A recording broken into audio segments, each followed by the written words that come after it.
All right, it's finally here. I'm like a kid on Christmas unboxing the Citi Prestige World Elite Mastercard. It arrived by parcel post. It's a credit card that has a $495 annual fee. And is it worth it?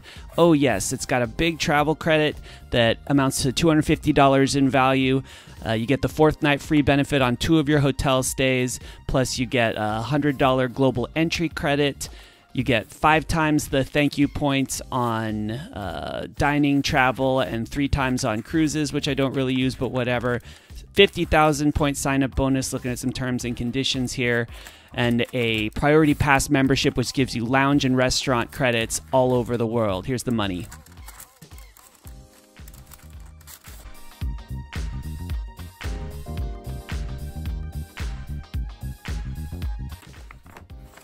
All right, I didn't get a paper cut, and here it is, live and in person, my brand new Citi Prestige card. It's nice and thick. Could kill someone with this card. I love it.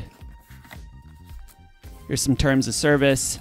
And over here in this beautiful little trifold, we have this welcome packet, which lays out some of the benefits of the Prestige card I described before. Live fuller. Don't mind if I do.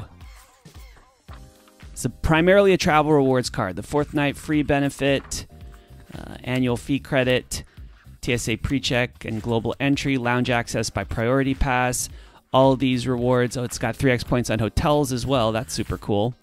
Here's all our transfer partners: Asia Miles, Etihad Guest, Qantas, Virgin Atlantic Flying Club. All these you can transfer thank you points 1-to-1. You can shop with points at Amazon and Expedia. That's kind of worthless. I don't like it. Banking relationship doesn't really matter to me. Personal concierge, Citi Entertainment Portal, that's pretty cool. Some shit in case you don't know how to use a credit card. Obviously, you'll get laid if you have this card, have a couple of kids. Unfortunately, they don't offer travel protection anymore, so I won't charge too many airlines, but that's it. That's the Citi Prestige card. Fucking love it.